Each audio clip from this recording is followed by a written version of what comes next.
আপনার নাম? প্রাপ্তি। আপনার নাম? অপি। আচ্ছা, আপনার নাম? আয়েশা। ওকে। এই রাজশাহীকে ক্লিন সিটি ও শিক্ষানগর শহর কেন বলা হয়? রাজশাহী অনেক গুছানো, অনেক ক্লিন থাকে এবং হচ্ছে অনেক সুন্দর করে শহরটাকে সাজানো হয়েছে, এজন্যই। আমার ভালোই লাগে রাজশাহী, মানে আমার মনে হয় বাংলাদেশের যতগুলো শহর আছে মানে বসবাসের মতন পরিবেশ শুধু রাজশাহীতেই আছে। রাজশাহীতে না? হ্যাঁ, অনেক শান্ত জীবন মানে লিড করা যায়, হ্যাসেল নাই এরকম, রাস্তাঘাট ভালো, শান্ত। রাজশাহী শিক্ষানগরী হিসেবেও ঠিক আছে এবং ক্লিন সিটি হিসেবেও ঠিক আছে, তবে হচ্ছে রাজশাহীতে হচ্ছে কিছু ডেভেলপমেন্ট, মানে যদি জব সেক্টরগুলো ট্রাই করা যায় ওগুলো হচ্ছে বেশ লো বলা যায়, তো ওই জায়গাটা যদি হচ্ছে ঠিক করা যায় তাহলে রাজশাহী সব দিক দিয়ে পারফেক্ট হবে আই গেস।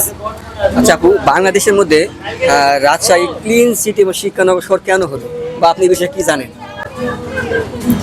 ক্লিন সিটি হিসেবে তো এশিয়ার মধ্যে সব থেকে সুন্দর শহর না, মানে এটাকে ওভাবে সুন্দর করে গুছানো বা পরিষ্কার, এই কারণেই হচ্ছে ক্লিন সিটি বলা হচ্ছে। আর শিক্ষানগরী এখানে হচ্ছে মানে সব মানে পুরো বাংলাদেশ থেকে বেশিরভাগ এখানে আসে স্টুডেন্টরা পড়াশোনার জন্য, এখানে হয়তো ভালো সার্ভিস পাচ্ছে এই জন্য আচ্ছা, পড়াশোনা।